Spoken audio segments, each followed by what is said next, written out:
तो सुनिए, last class में हम लोग क्या सीख रहे थे? लास्ट क्लास में हम लोग सीख रहे थे प्रिपरेशन ऑफ हाइड्रोजन।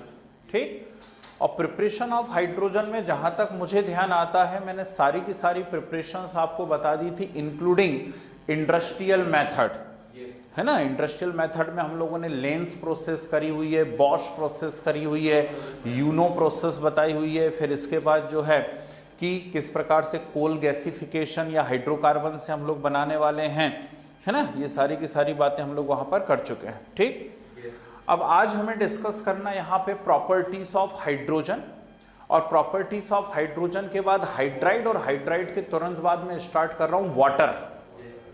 ठीक है ना।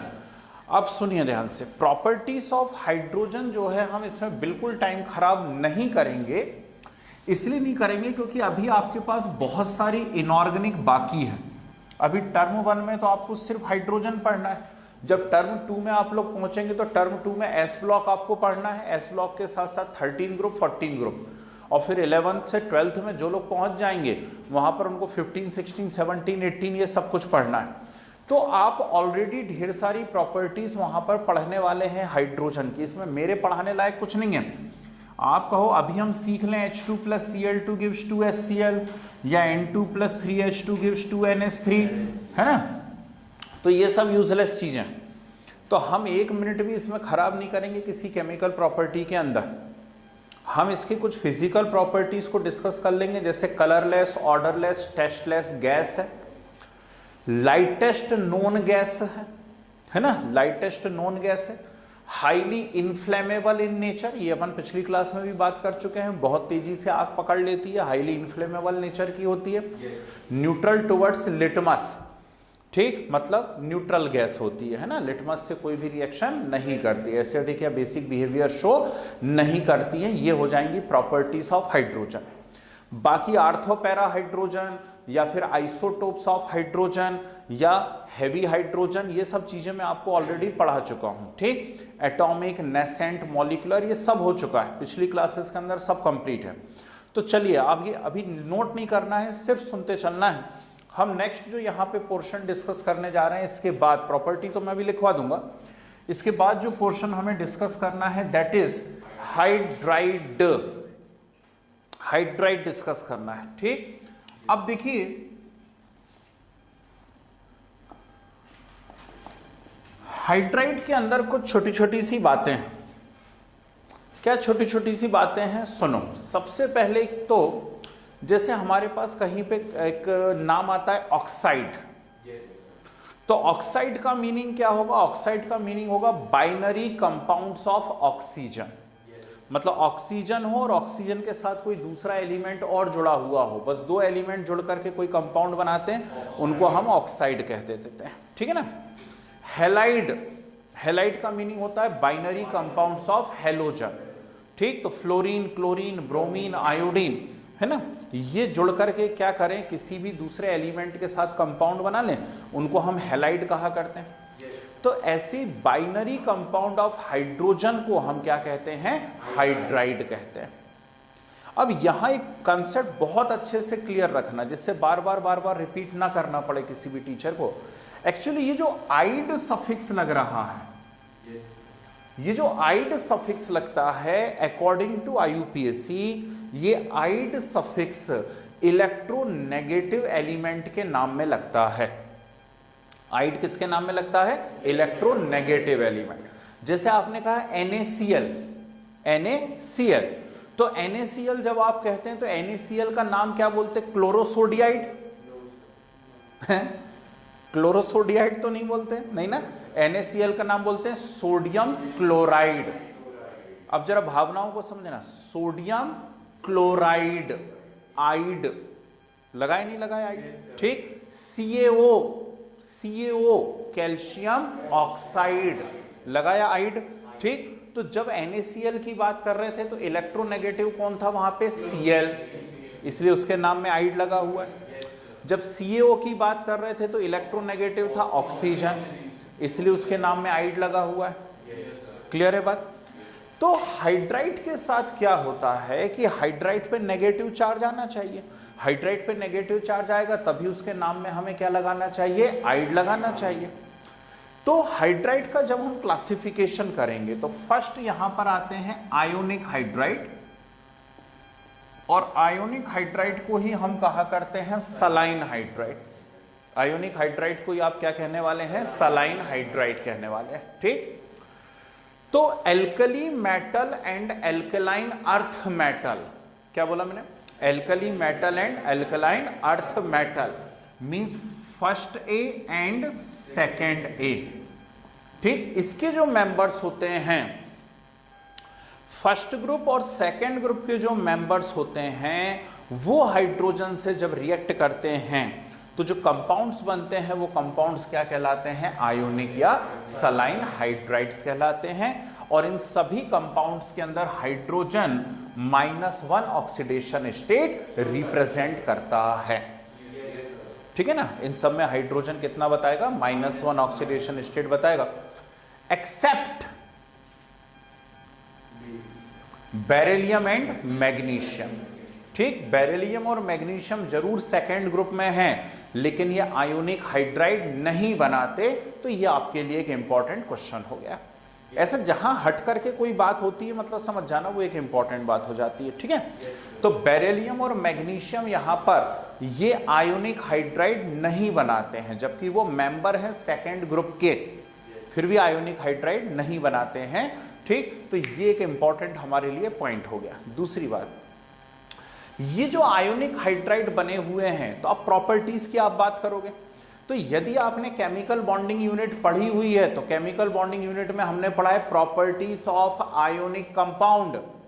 तो आयोनिक कंपाउंड जो जो प्रॉपर्टी शो करते हैं वो सब ये शो करेंगे ही, क्योंकि इनका नाम ही है ना आयोनिक हाइड्राइड, तो ये आयोनिक बॉन्ड बना रहे हैं, आयोनिक कंपाउंड बना रहे हैं, ठीक। तो सारी की सारी प्रॉपर्टी शो करेंगे किसकी, आयोनिक कंपाउंड्स की। क्लियर।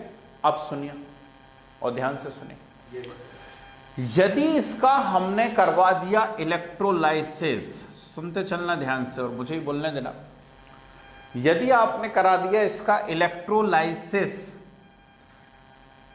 ठीक, तो इलेक्ट्रोलाइसिस का तरीका क्या होता है, इलेक्ट्रोलाइसिस का तरीका यह होता है कि जो भी आपको कंपाउंड दिया हुआ है सबसे पहले उस कंपाउंड को इस प्रकार से आप प्लस माइनस में डिसोसिएट कर लीजिए, कोई भी कंपाउंड, और फिर आप माइनस में से इलेक्ट्रॉन ले लीजिए और प्लस को वो इलेक्ट्रॉन दे दीजिए, ठीक है। सारी इलेक्ट्रोलाइसिस है ना, अभी तो 11th में तो चलो कम है, 12th में आपको कम से कम 50 इलेक्ट्रोलाइसिस पढ़नी है, तो 50 पूरी याद थोड़ी ना करता है कोई भी स्टूडेंट जो पढ़ने वाले हैं, है ना, बाकी को तो फिर कुछ है ही नहीं, तो वो सिर्फ एक कंसेप्ट समझ लेते हैं कि भाई कोई भी कंपाउंड हमको दिया हो उस कंपाउंड को उठा के हम प्लस माइनस में तोड़ देंगे, जैसे ये तोड़ दिया प्लस माइनस में, ठीक।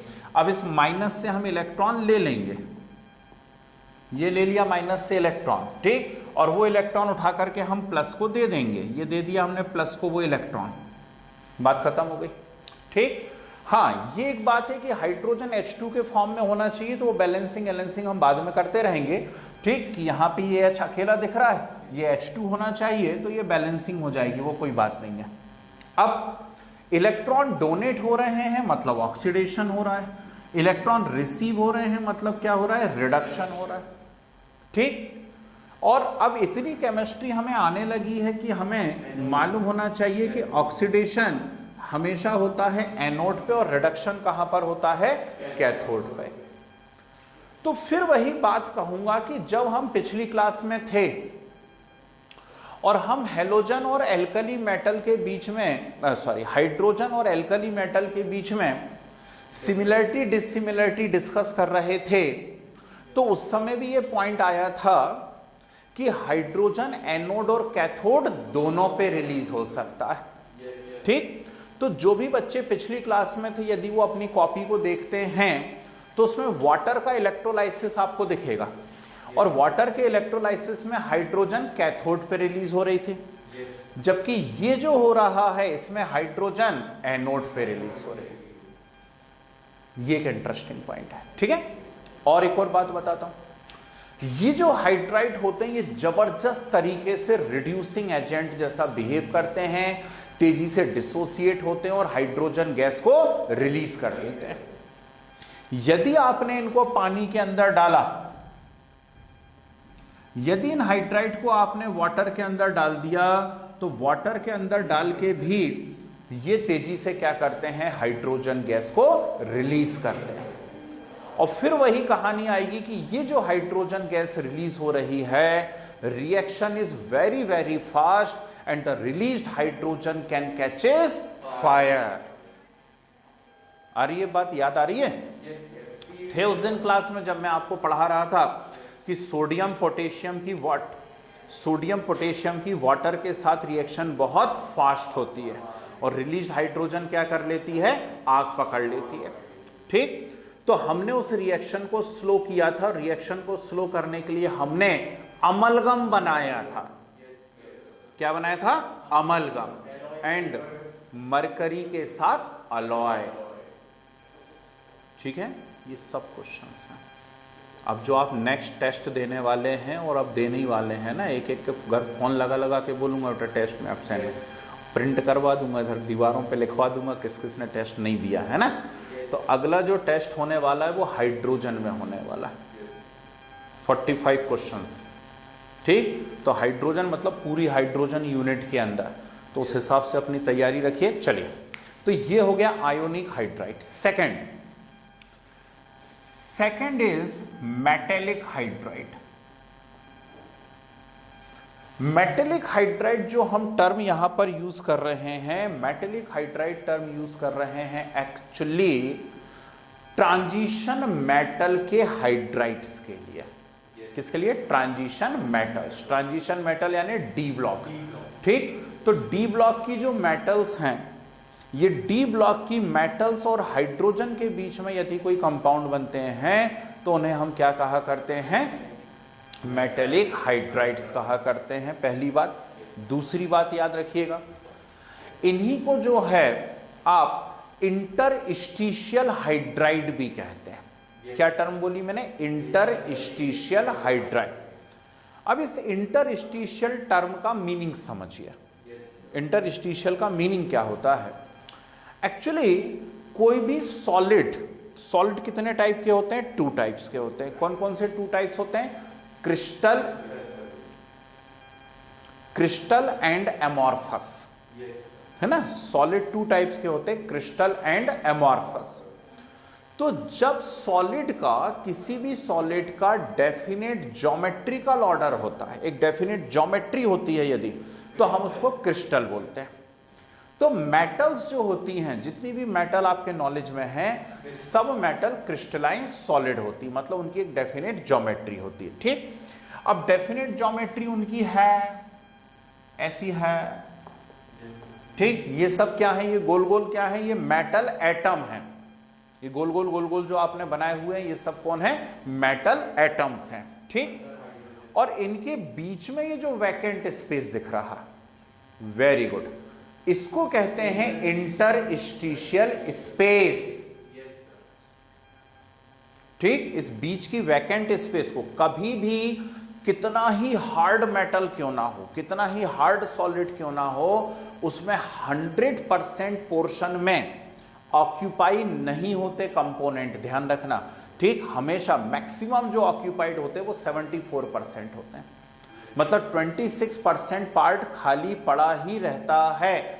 समझ रहे हैं बात को? तो बीच बीच में ये जो खाली पड़ा हुआ पोर्शन होता है, इसे कहा जाता है इंटरस्टिशियल स्पेस। और इस इंटरस्टिशियल स्पेस में जाकर के क्या होती है? हाइड्रोजन गैस घुस जाया करती है। समझ रहे हैं बात को? ठीक, तो इस इंटरस्टिशियल स्पेस में हाइड्रोजन गैस घुस जाया करती है। ठीक, इसीलिए इन्हें क्या कहते हैं? हम इंटरस्टिशियल हाइड्राइड्स कहते हैं। आ रही है बात समझ में? इनकी जो डेंसिटी होती है ना, यहां पे यदि आप डेंसिटी की बात करते हैं तो यहां पे डेंसिटी सेम रहती है। जैसे मेटल की डेंसिटी और मेटल हाइड्राइड की डेंसिटी ऑलमोस्ट सेम रहती है, लेकिन यहां पर क्या हो जाता है, जब हाइड्रोजन बीच में जाके घुसती है तो थोड़ा सा वॉल्यूम इंक्रीज हो जाता है, और थोड़ा सा वॉल्यूम यदि इंक्रीज होगा तो density equal to mass upon volume, density equal to mass upon volume. तो वॉल्यूम इंक्रीज हो जाता है तो डेंसिटी क्या हो जाती है, वहां पर डिक्रीज हो जाती है। ये सब मैं पॉइंट लिखवाऊंगा अभी आप लोगों को, ठीक है ना। तो ये है मेटेलिक हाइड्राइड। अब इसके क्वेश्चन सुनो क्या क्या पूछे जाते हैं। ट्रांजिशन मेटल यानी डी ब्लॉक और एफ ब्लॉक है ना, तो डी ब्लॉक और एफ ब्लॉक की जो मेटल्स होती हैं वो इन कंपाउंड्स को बनाया करती हैं, ठीक। अब डी ब्लॉक जो है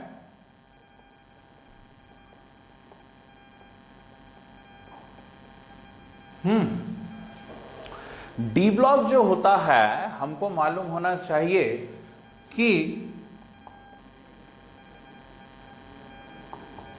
यहां से यहां तक होता है, थर्ड ग्रुप से लेकर के 12th ग्रुप। मालूम है ये बात, नहीं मालूम है? नहीं मालूम है। कितने ग्रुप है मॉडर्न पीरियोडिक टेबल में? 18, ठीक। उन 18 ग्रुप्स में से 2 ग्रुप्स जो हैं, 2 ग्रुप जो हैं इनिशियल 1 और 2, वो होते हैं एस ब्लॉक के, ठीक। 6 ग्रुप्स जो होते हैं वो होते हैं पी ब्लॉक के, ठीक, क्योंकि पी में 6 इलेक्ट्रॉन जा सकते हैं, तो 6 ग्रुप जो होते हैं वो पी ब्लॉक के होते हैं। 2 ग्रुप जो होते हैं इसके अंदर वो कुछ के होते हैं एस ब्लॉक के होते हैं, और डी में 10 इलेक्ट्रॉन जा सकते हैं। आपने नाम सुना एसपीडीएफ, तो डी में कितने इलेक्ट्रॉन जा सकते हैं? 10 इलेक्ट्रॉन जा सकते हैं। अरे तुम थोड़ा सा कम बोलो, मेरे कान गर्म हो गए, थोड़ा थोड़ा कम बोलो तुम लोग, है ना। तो डी में कितने इलेक्ट्रॉन जा सकते हैं? 10 इलेक्ट्रॉन जा सकते हैं, ठीक। तो इसलिए कितने ग्रुप होते हैं इसमें? 10 ग्रुप्स होते हैं। अब सुनना ध्यान से, ठीक। ये जो 3, 4, 5 नंबर के ग्रुप हैं, ग्रुप नंबर 3, 4, 5 कौन आता है 3 ग्रुप में? पहला मेंबर कौन है थर्ड ग्रुप में? शाबाश, वेरी गुड। क्या बताया इन्होंने? स्कैंडियम। क्या बताया? स्कैंडियम, ठीक। टाइटेनियम, वेनेडियम, ठीक है ना। ये इन ग्रुप के लगभग सारे मेंबर्स जो हैं वो क्या करते हैं? हाइड्राइड बना लेते हैं। इन ग्रुप्स के लगभग सारे मेंबर्स हाइड्राइड बना लेते हैं, किंतु 6th ग्रुप में सिर्फ क्रोमियम बनाता है। 6th ग्रुप में सिर्फ क्रोमियम क्या करता है? हाइड्राइड बनाता है।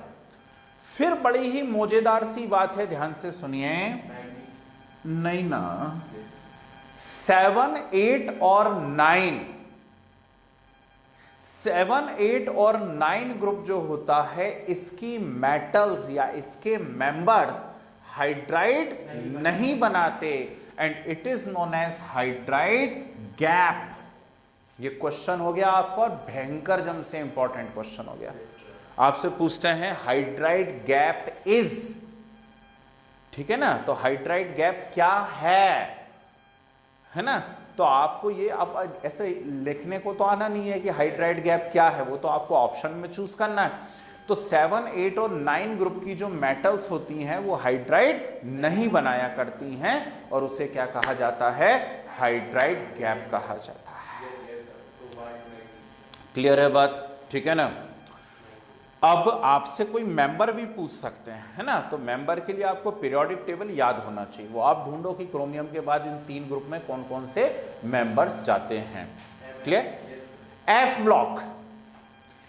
ब्लॉक के जो मेंबर्स होते हैं, मतलब एफ ब्लॉक की मेटल्स जो होती हैं वो भी क्या कर लेती हैं? हाइड्राइड्स बना लेती हैं।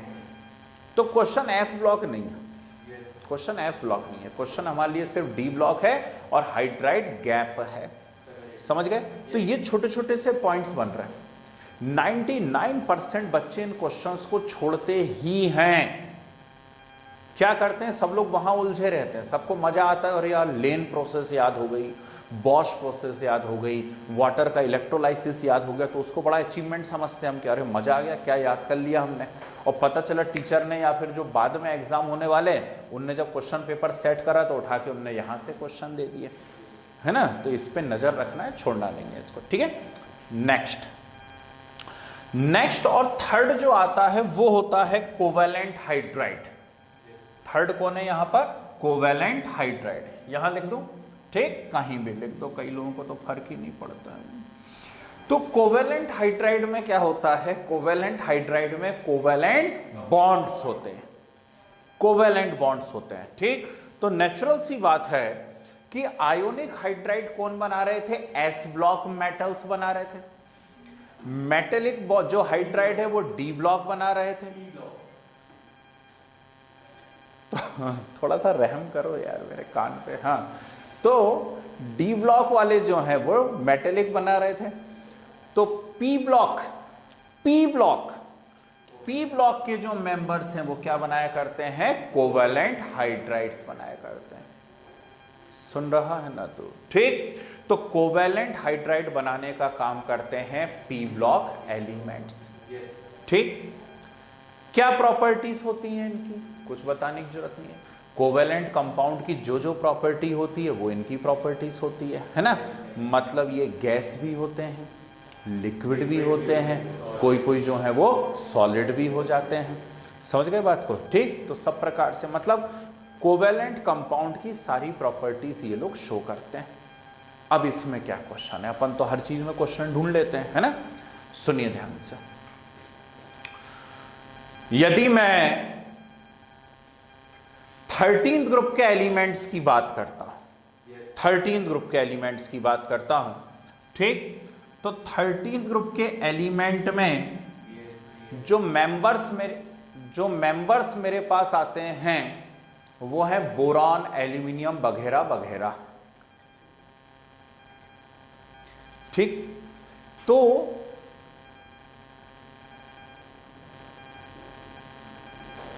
सब बना लेते हैं हाइड्राइड, है ना? लेकिन जो मैं पॉइंट बोल रहा हूं अब वो मुझे बोलने दो, सुनो ध्यान से।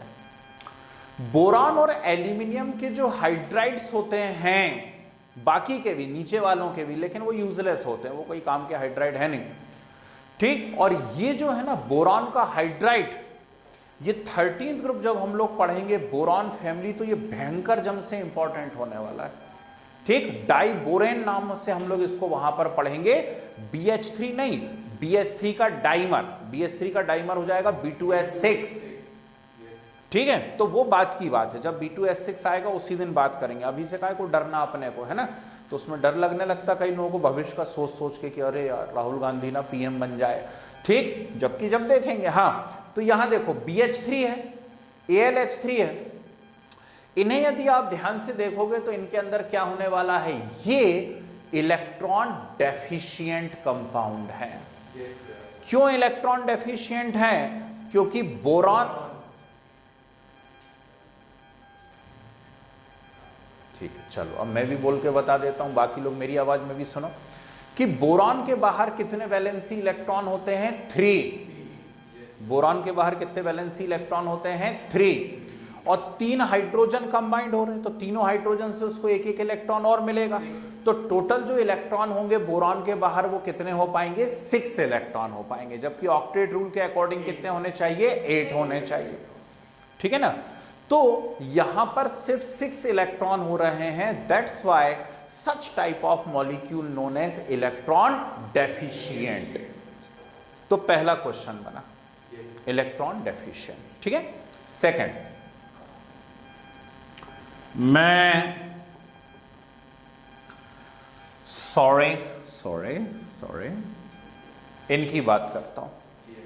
CH4 SiH4 की यदि मैं बात करता हूं तो मैं अच्छे से जानता हूं, बचपन में मुझे सिखा दिया जाता है कि कार्बन के बाहर कितने वैलेंसी इलेक्ट्रॉन्स होते हैं? 4 वैलेंसी इलेक्ट्रॉन। और 4 हाइड्रोजन अटैच हो रहे हैं, तो चारों हाइड्रोजन से उसको एक एक इलेक्ट्रॉन मिला, यानी टोटल इलेक्ट्रॉन कितने हो जाएंगे? 8। ऑक्टेट के लिए भी 8 होना चाहिए, और यहां पे भी कितने हो चुके हैं? 8 हो चुके हैं। Such type of molecule known as electron exact molecules। नाम ही होता है उनका, क्या नाम होता है? Electron exact molecules. Is it clear? आगे बढ़ जाता हूं मैं थोड़ा सा। ये 13th ग्रुप है, ये 14th ग्रुप है, मैं थोड़ा सा आगे निकल लिया। ठीक, ammonia 15th group, water 16th group, HF 17th group या HCl 17th ग्रुप। अब सुनना, NH3 में नाइट्रोजन के बाहर 5 इलेक्ट्रॉन्स होते हैं, और 3 हाइड्रोजन ने एक एक इलेक्ट्रॉन और दिया, तो 8 ही तो हुए। कौन सा बहुत बड़ा काम हो गया, है कि नहीं? वाटर में भी 8 इलेक्ट्रॉन हो रहा है। HF में भी 8 इलेक्ट्रॉन हो रहे, तो इन्हें भी इलेक्ट्रॉन एग्जैक्ट मॉलिक्यूल कहना चाहिए ना? नहीं, इनके अंदर क्या हो रहा है, ध्यान से सुनिएगा कि हाँ, लोन पेयर ऑफ इलेक्ट्रॉन है। यहां तो एक एक हाइड्रोजन कंबाइंड हो जाएगा, ये क्या बचे हुए? 2 इलेक्ट्रॉन जो बॉन्डिंग में पार्टिसिपेट नहीं कर रहे, और इन्हें कहा जाता है लोन पेयर ऑफ इलेक्ट्रॉन। तो भले ही ऑक्टेट में 8 इलेक्ट्रॉन्स हो रहे हैं, लेकिन साथ में लोन पेयर ऑफ इलेक्ट्रॉन भी दिख रहे हैं, तो ऐसे मॉलिक्यूल को हम कहेंगे इलेक्ट्रॉन प्रिसाइज मॉलिक्यूल्स। क्या कहेंगे? Electron precise molecules. आ रही है बात समझ में? तो ये कहानी होती है भैया हाइड्राइड की। इतनी इंफॉर्मेशन आपके पास होना चाहिए। हमने एग्जैक्ट उन पॉइंट्स के बारे में ज्यादा बात की हुई है जो क्वेश्चन के फॉर्म में हमसे पूछे जा सकते हैं। फालतू की इधर उधर की बात करके कोई मतलब है नहीं, ठीक है ना? जबरदस्ती में आपको 10 पॉइंट लिखवा दूं किसी भी कंपाउंड या आयोनिक कंपाउंड के बारे में, उससे कोई मतलब नहीं है। जो क्वेश्चंस आने थे वो मैंने आपको बता दिए। ये अब आपका खत्म हुआ भैया हाइड्रोजन पूरा का पूरा। समझ गए बात को? ठीक है ना? तो चलिए, क्या डाउट है जल्दी से बोलो, फिर हम आगे बढ़ते हैं।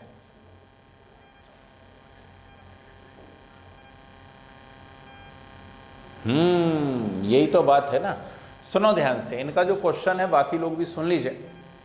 इनका ये कहना है कि जैसे NH3 की बात करें, H2O की बात करें, HF की बात करें, इन्हें हाइड्राइड नहीं माना जाना चाहिए। बिल्कुल सही बात है, इन्हें हाइड्राइड नहीं माना जाना चाहिए। ठीक, NH3 का नाम बताओ क्या है? अमोनिया नहीं, केमिकल नाम बताओ NH3 का क्या है? फंस गए बेटा? नाइट्रोजन ट्राई हाइड्राइड मत तो करो। H2O का नाम बताओ, शाबाश। वाटर, पकड़ तो है सब्जेक्ट पे। ठीक, H2O का नाम क्या है? वाटर, है कि नहीं? चलो मैं बता देता हूं, इंग्लिश में बताऊंगा, ध्यान से सुनना। NH3 का नाम होता है हाइड्रोजन नाइट्राइड। क्या होता है? Hydrogen nitride. मेरी वॉइस नहीं आ रही, ये भी बहुत अच्छी बात हो गई। तो मैं बोल ही कहाँ रहा हूं, मैं तो चुप खड़ा हुआ हूं। ठीक, अच्छा ही है, नहीं आया तुम लोगों का आवाज, बहुत परेशान करता है।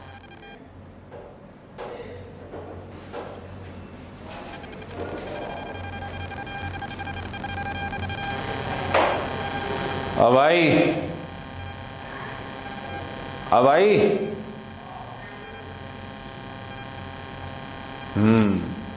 चलिए सुनिए जरा ध्यान से, सब बता रहा हूं भाई, इधर सुनो। पहले इस क्वेश्चन का आंसर दे दूं, फिर हाइड्राइड गैप का रीजन मैं बताता हूं। सुनिए यहां ध्यान से। NH3 का नाम है हाइड्रोजन नाइट्राइड, H2O का नाम है हाइड्रोजन ऑक्साइड, HF है हाइड्रोजन फ्लोराइड। तो इन सभी में जो आइड है वो इलेक्ट्रोनेगेटिव में लग रहा है, तो हाइड्रोजन तो यहां इलेक्ट्रोनेगेटिव है नहीं। ठीक, यहां पे हाइड्रोजन पे +1 चार्ज है, सभी में ध्यान रखना। ठीक, लेकिन फिर भी these are binary compound of hydrogen, that's why consider as hydride। ठीक, तो ये हमें मालूम होना चाहिए पर्सनली कि ये फिर भी बाइनरी कंपाउंड है हाइड्रोजन के, इसलिए क्या कहलाते हैं? हाइड्राइड कहलाते हैं। चलिए, तो अब क्लियर हो गया कंसेप्ट सभी लोगों को। खैर बाकी को तो दिक्कत ही नहीं, क्योंकि उनके दिमाग में आई नहीं थी ये बात। चलो अपन ने ला दी दिमाग में। एक और बहुत प्यारा सा क्वेश्चन आया कि what is the reason of hydride gap. Hydride gap का क्या रीजन है? एक्चुअली होता क्या है कि ये जो बीच में इंटरस्टिशियल गैप होते हैं, ये कैविटी टाइप्स के होते हैं। कैसे कैविटी टाइप के? जैसे कि ये दिख रहा है ढक्कन वहां से दूर से, है ना? इसके अंदर एक होल है पर्टिकुलर साइज का, और ये जो है ये जाकर के इस होल के अंदर फंस जाएगा। अब मान लीजिए ये इसकी जगह, इतने छोटे की जगह इतना बड़ा होल होता, तो ये जाके इसमें फंस पाता क्या? नहीं फंस पाता, और कभी भी इसके गिरने की संभावना रहती। बोलो हाँ। ठीक, समझ गए मैं क्या कहना चाह रहा हूं?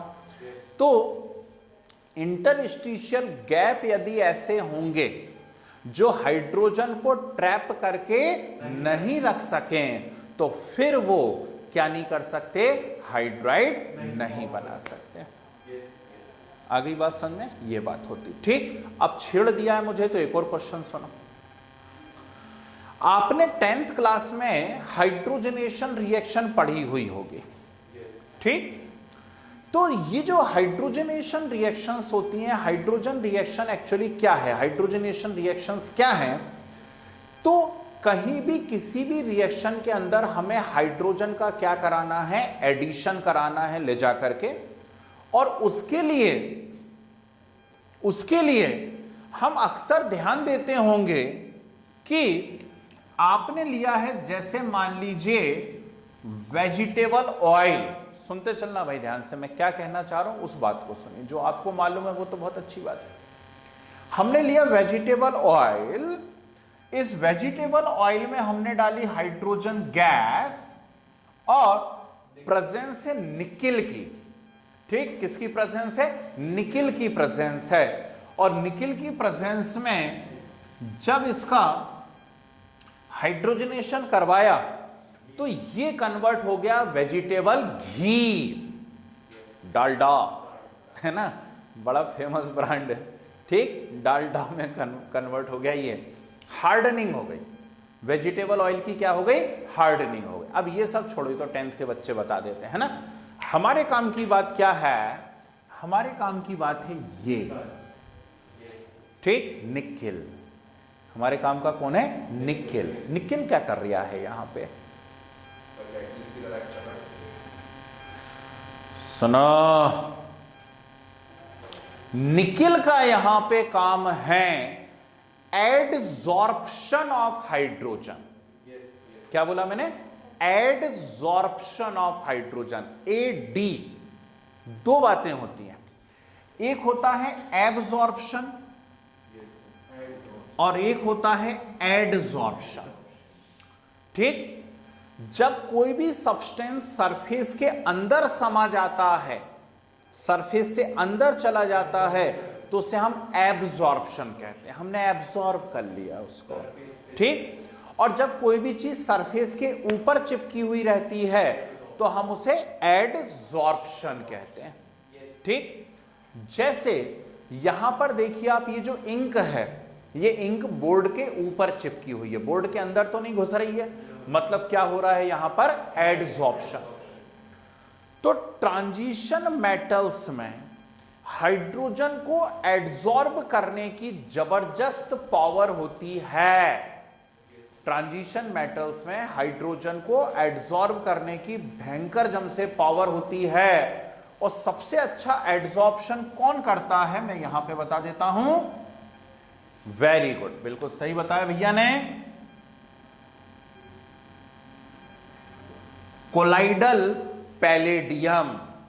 सबसे अच्छा एडजॉर्बर जो है हाइड्रोजन का वो कौन है, कोलाइडल पैलेडियम, ठीक। मतलब पैलेडियम का मोल्टन फॉर्म, पैलेडियम का मोल्टन फॉर्म है ना, पिघला लो उसको तो ऐसा गाढ़ा विस्कस चिपचिपा बन जाएगा।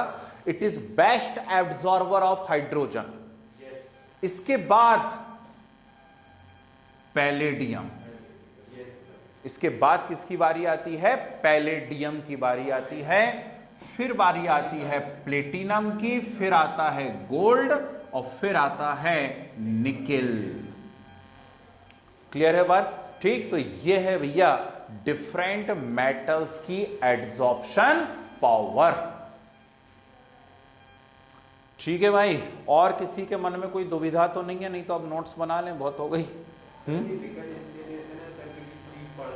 या ठीक, सस्ता आइटम है कि नहीं, तो सस्ता आइटम है इसलिए अपन ने निकल ले लिया, ढेर सारी हाइड्रोजन को एब्जॉर्ब करके रखा हुआ है कि नहीं। प्लेटिनम ले लेंगे तो 1000 रुपए किलो बिकेगा डालडा, ठीक है। चलो शुरू करो, डालिए हेडिंग, डालिए, साइड में डलती है इसलिए साइड हेडिंग कहलाती है। Properties of hydrogen, properties of hydrogen, ठीक है। First, pure hydrogen is colourless, odourless, tasteless, maths वाले लेस कॉमन ले सकते हैं, कलरलेस, ऑर्डरलेस, टेस्टलेस, गैस, गैसलेस मत कर देना, गैस, ठीक है। Next,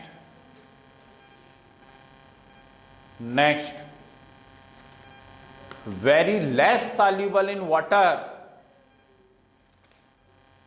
very less soluble in water, that's why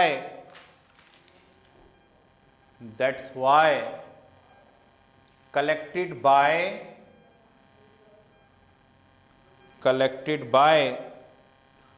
downward displacement of water, that's why collected by downward displacement of water, okay। next लिखे, it is highly combustible,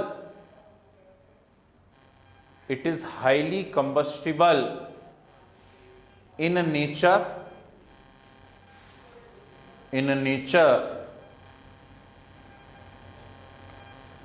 catches fire in air,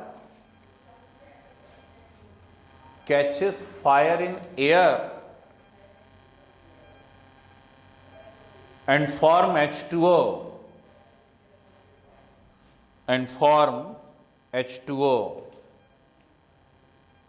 ठीक है।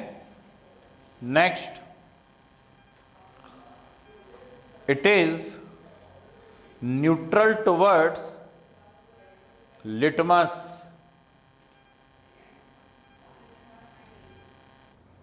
highly combustible in nature, and क्या बोला था आगे? नहीं, highly combustible के आगे क्या बोला था? And catches fire in air and form H2O। अब ये मत बोलना H2O बनता है तो आग बुझ क्यों नहीं जाती, ठीक है।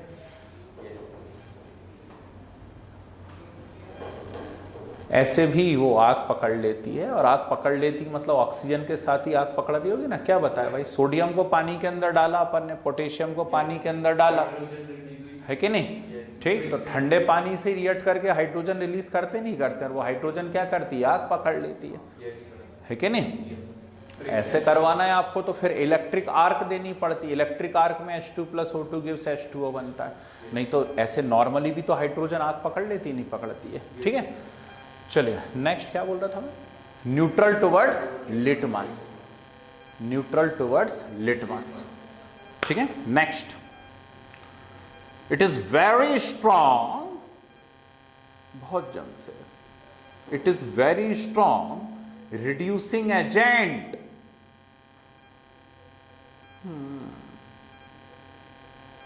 it is very strong reducing agent।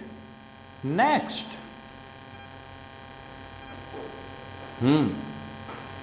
आप एक काम करो, ये रिएक्शन लिख लो सीधे, vegetable oil plus hydrogen, next point डाल करके रिएक्शन लिखो, vegetable oil plus hydrogen presence in nickel की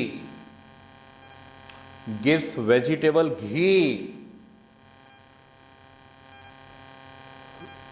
gives vegetable ghee।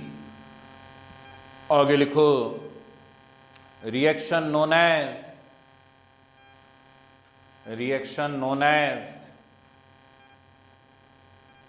hydrogenation of vegetable oil,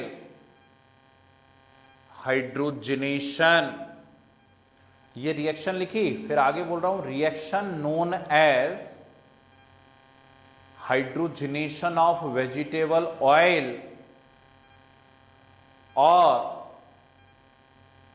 और हार्डनिंग ऑफ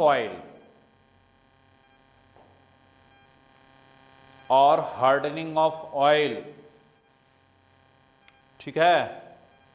चलिए यूजेस लिखिए हाइड्रोजन के, यूजेस ऑफ हाइड्रोजन, अब कहीं डाई हाइड्रोजन लिखा हुआ जाए तो टेंशन मत ले लेना, है ना।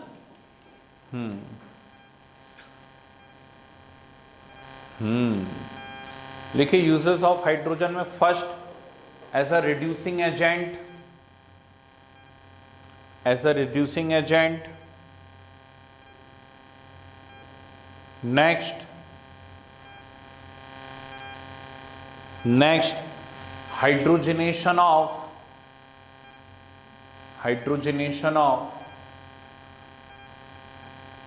many unsaturated compounds,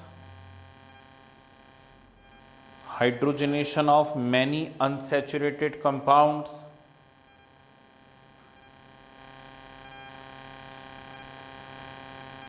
Next,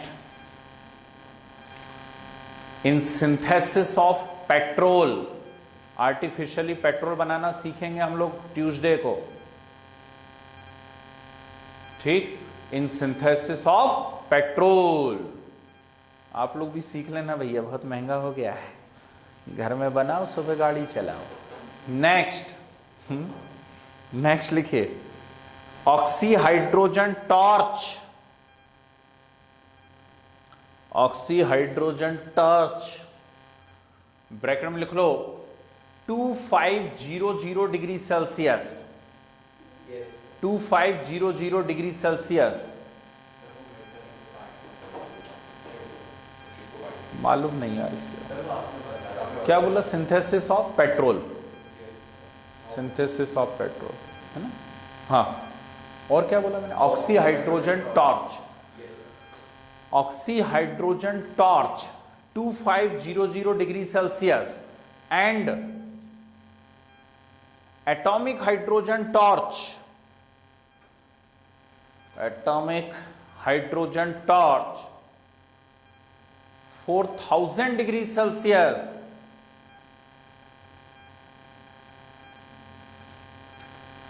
पहला मैंने कहा oxy hydrogen torch 2500 degree Celsius and atomic hydrogen torch 4000 degree Celsius used for cutting and welding। Cutting से यहां पे मतलब कटिंग है ना।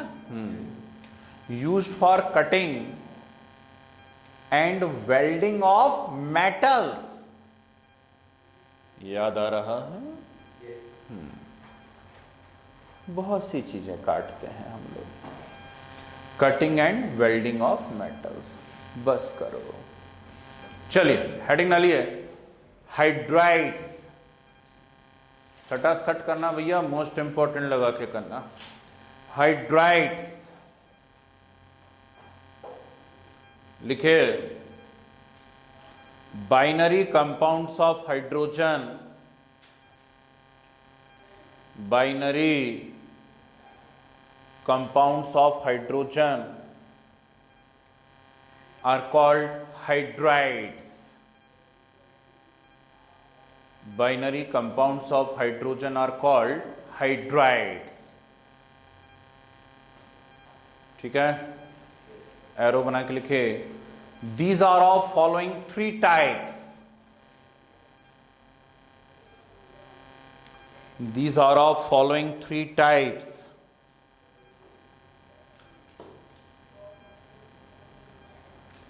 फर्स्ट हेडिंग डालिए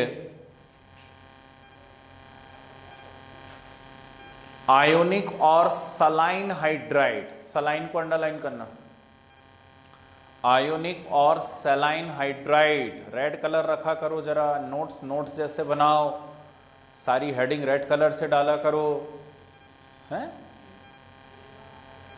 आयोनिक और सलाइन हाइड्राइड लिखिए metals of first and second group,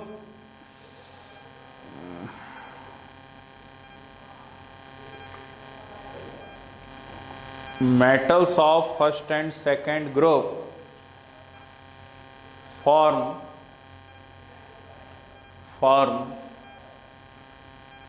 ionic hydrides ionic hydrides. Metals of first and second group form ionic hydrides, small bracket में लिखिए, except beryllium and magnesium. Lithium के hydride में भी कुछ covalent characters होते हैं, कुछ कोवेलेंट कैरेक्टर होते हैं, लेकिन फिर भी उसको आयोनिक हाइड्राइड कंसीडर किया जाता है, लेकिन बेरिलियम तो प्योरली कोवेलेंट ही बनाता है। ठीक, तो except beryllium and magnesium. Arrow बना के लिखिए, these are non-volatile,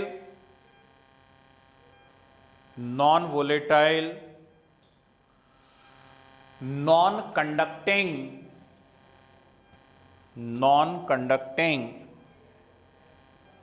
crystalline solids,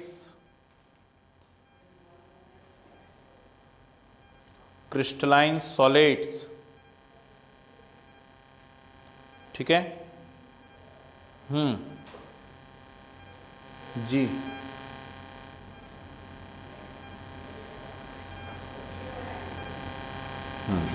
next arrow का साइन बना के लिखिए। These are strong reducing in nature, these are strong reducing in nature,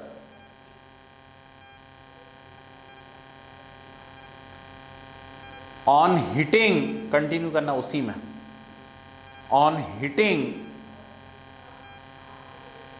decompose and release hydrogen, on heating decompose and release hydrogen, ठीक है। Arrow बना के लिखिए, बड़ा ही इंपॉर्टेंट सा पॉइंट है, इंपॉर्टेंट लगा के लिख लीजिए। On moving downward,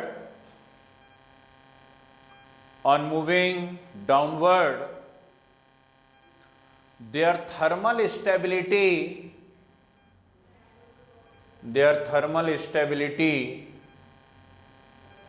decrease। समझ रहे हो इसका meaning? On moving downward, their thermal stability decrease, मतलब जैसे जैसे नीचे की ओर जाओगे ग्रुप में, वैसे वैसे ये जल्दी से क्या हो जाते हैं, टूट जाते हैं। ठीक है, नेक्स्ट लिखिए, all are water soluble, all are water soluble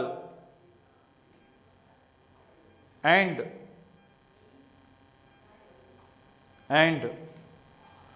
reacts explosively with water,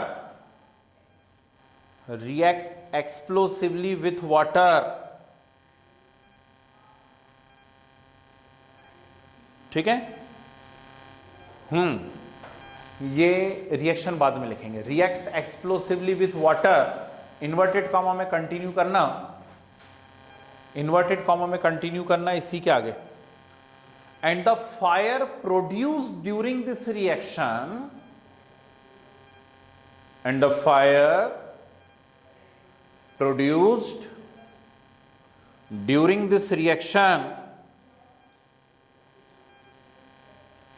cannot be extinguished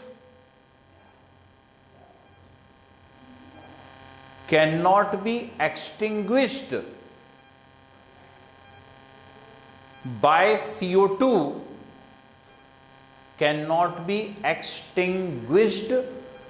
CO2,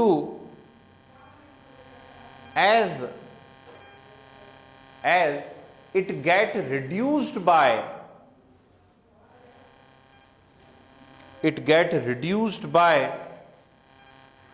metal hydride,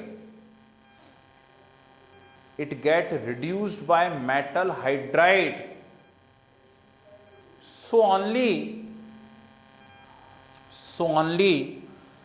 sand is useful,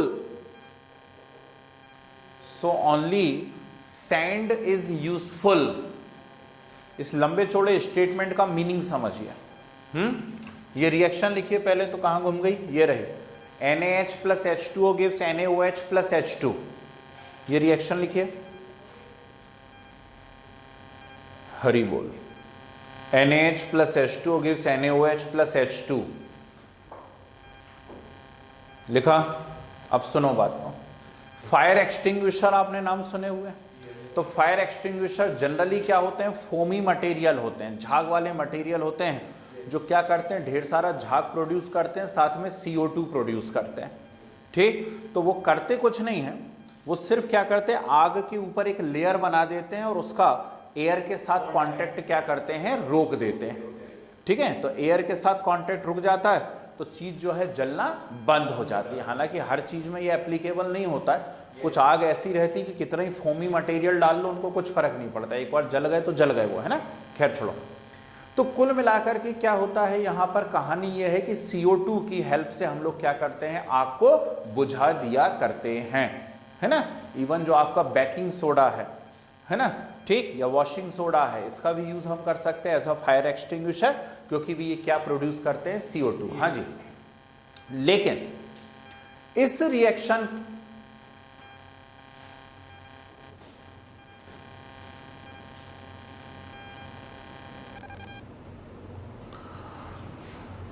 अब आ रही है? अब आ रही? चलो तो फिर ठीक। लेकिन इस रिएक्शन के अंदर जो हाइड्रोजन प्रोड्यूस हो रही है उसकी आग जो है वो CO2 से नहीं बुझ पाती, क्योंकि यदि आपने CO2 वाला कोई मटेरियल डाला तो ये मेटल हाइड्राइड जो है वो CO2 से भी रिएक्ट करना चालू कर देते हैं, CO2 से भी रिएक्ट करने लगते हैं। ठीक, तो फिर बस एक ही उपाय बचता है और वो होता है रेत। ठीक, रेत डालनी पड़ती है ना। बहुत सारे हम लोग जाते होंगे गवर्नमेंट ऑफिस के अंदर, आप देखते होंगे एक फायर एक्सटिंग्विशर लगा रहता है दीवार पे और वहां नीचे एक छोटी सी बाल्टी में रेत रखी रहती है। तो वो मजाक है, अपने साथ ही मजाक है, इतनी सी बाल्टी में इतनी सी रेत है, क्या कर लोगे? कहां डालोगे उसको, है ना। या फिर ऐसे मुट्ठी में ले जाके यूं छू कर दोगे। खैर, तो ऐसा होता है रेत से बुझाने का उसको, है। नेक्स्ट पॉइंट लिखिए, on electrolysis, on electrolysis these hydride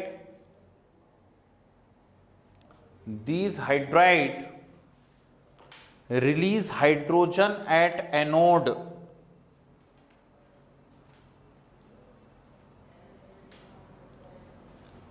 release hydrogen at anode। ठीक, ये वाली रिएक्शन लिख लीजिए, पूरा लिखना हो तो पूरी। NaH इलेक्ट्रोलाइसिस हुआ है, Na positive and H negative बना है इसके अंदर। ठीक है,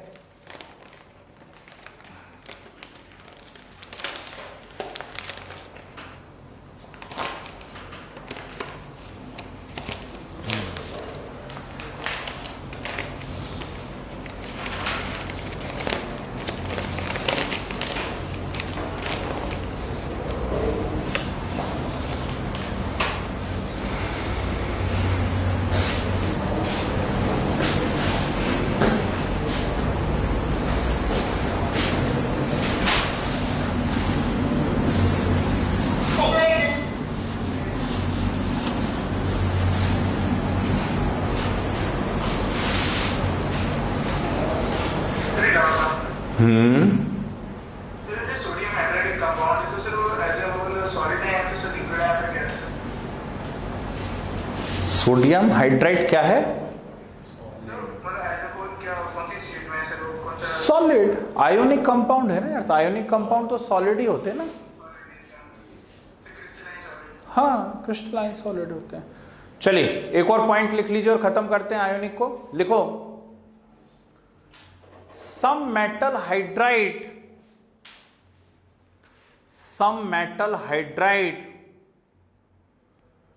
also found in form of complex hydride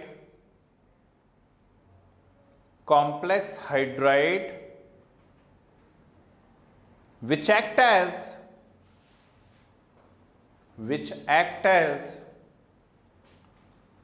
a strong reducing agent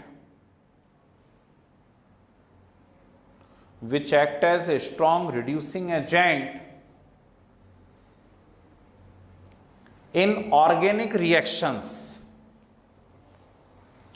in organic reactions, यहां सुनिए, ऑर्गेनिक केमिस्ट्री में बहुत सारी रिडक्शन रिएक्शंस आएंगी, और वो रिडक्शन रिएक्शन ऐसा है, इनऑर्गेनिक केमिस्ट्री जैसी नहीं होती, वो कुछ अलग टाइप की होती हैं। तो वहां as a reducing agent, strong reducing agent हम लोग लेंगे, जैसे मान लो LiAlH4। अब LiAlH4 का नाम क्या होता है? LiAlH4 का नाम होता है lithium aluminium hydride.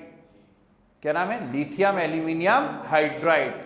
NaBH4 sodium borohydride, ठीक, सोडियम बोरोहाइड्राइड। तो ये कुछ स्ट्रॉन्ग रिड्यूसिंग एजेंट होते हैं जो ऑर्गेनिक केमिस्ट्री में हम लोगों को यूज करने रहेंगे, ठीक। एग्जांपल नोट कर लीजिए, LiAlH4, LiAlH4, lithium aluminium hydride, lithium aluminium hydride, और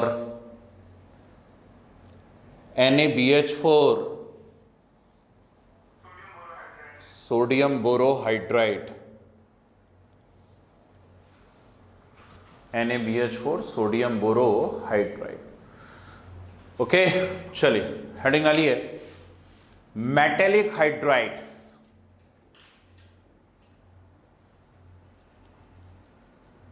metallic hydrides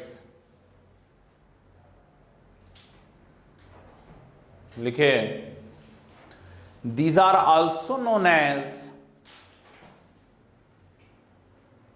these are also known as interstitial hydrides, STITIAL, STITIAL, interstitial hydride, STITIAL, these are also known as interstitial hydride। फिर arrow का sign बना के लिखिए, transition metals, transition metals, small bracket में लिख लो D block, and bracket close करके, and F block metals, and F block metals form such type of hydride। Transition metals and F block metals form such type of hydrides, ठीक है। Arrow, in transition metals,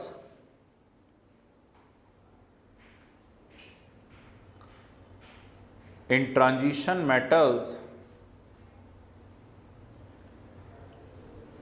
in sixth group only chromium form hydride, only chromium form hydride। फिर arrow, metals of 7, 8, 9 group, metals of 7, 8, 9 group not form hydride, not form hydride, and it is known as, and it is known as hydride gap, G, and it is known as hydride gap, ठीक है। फिर arrow, these hydrides are non-stoichiometric compounds, these hydrides are non stoichiometric compounds, पहचानते हो stoichiometry? खूब सारे numerical करवा चुका हूं। Non stoichiometric compounds and having density less than parent metal,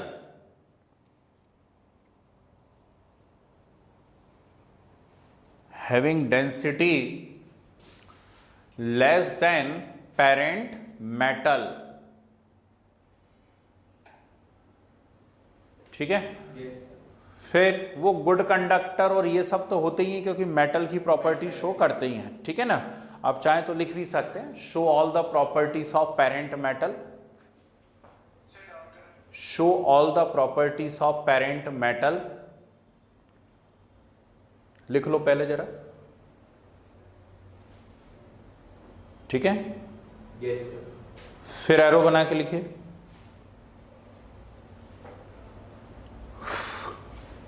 most of the metals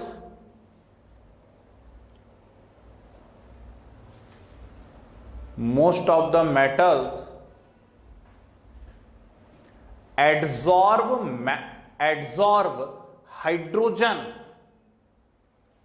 most of the metals adsorb hydrogen on their surface,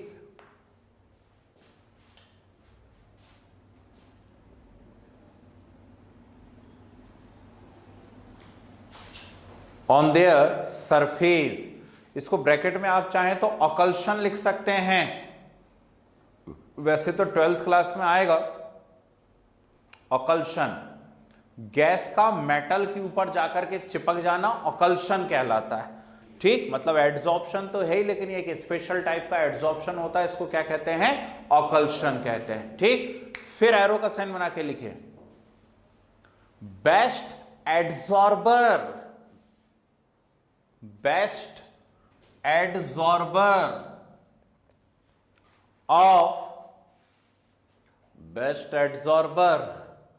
of hydrogen gas are,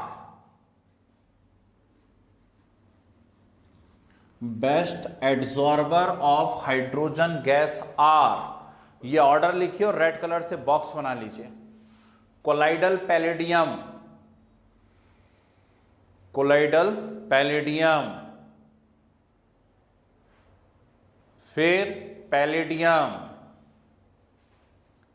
फिर platinum, gold, Nikki,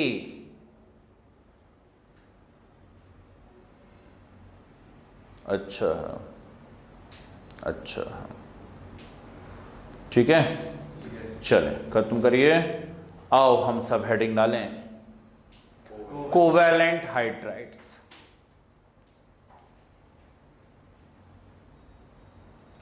covalent hydrides लिखिए, members of P block, members of P block and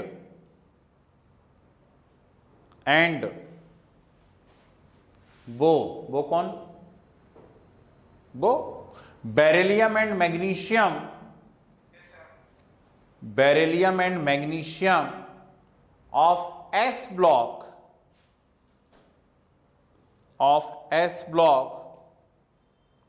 form such type of compounds या such type of hydrides,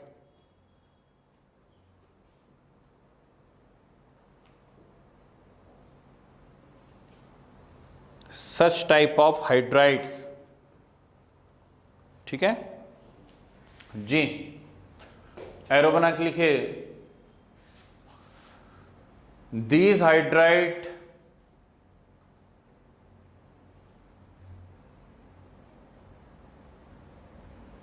are simple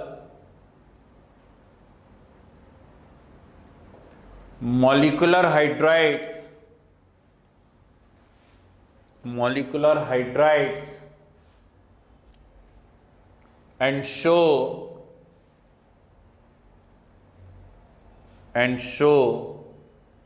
all the properties of and show all the properties of covalent compounds. Show all the properties of covalent compounds. ठीक है, फिर arrow का sign बना के लिखिए, arrow का sign बनाकर लिखिए elements of 13th group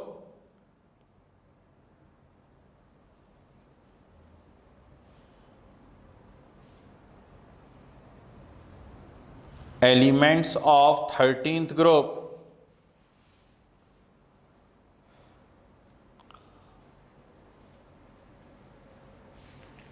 like BH3, ALH3,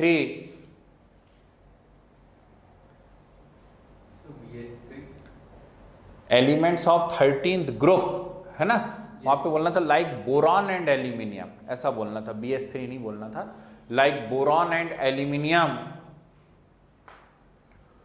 form BH3 and ALH3 type of hydride, BH3 and ALH3 type of hydride.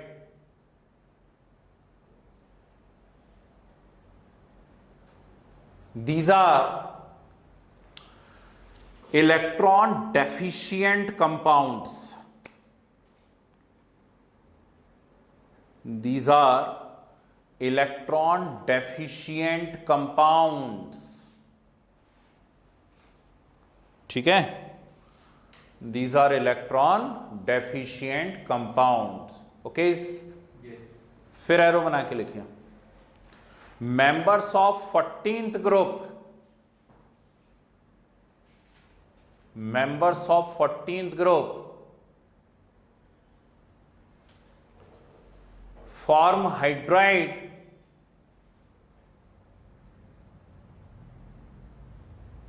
in which 8 electrons are present,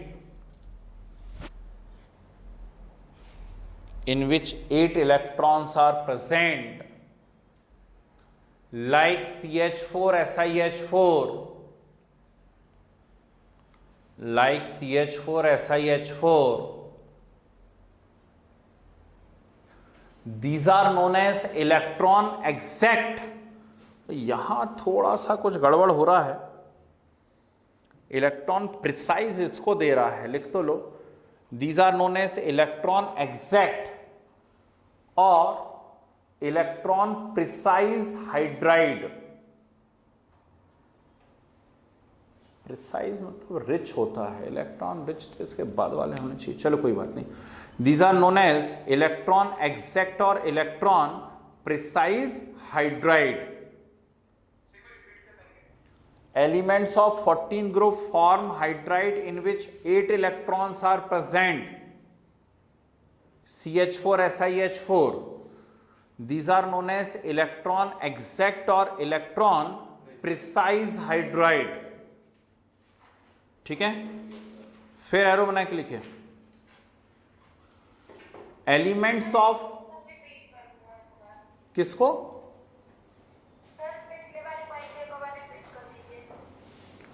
elements of 14th group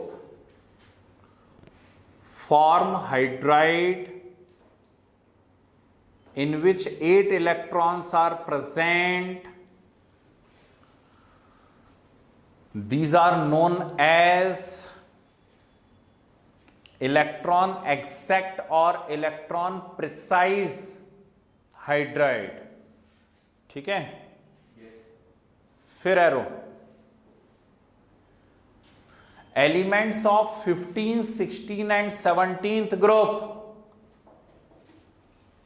element of 15, 16 and 17th group form hydride in which central atom consists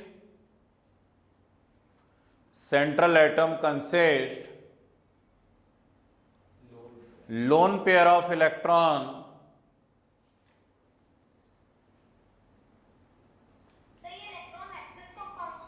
ji, lone pair of electron, these are called electron rich compound.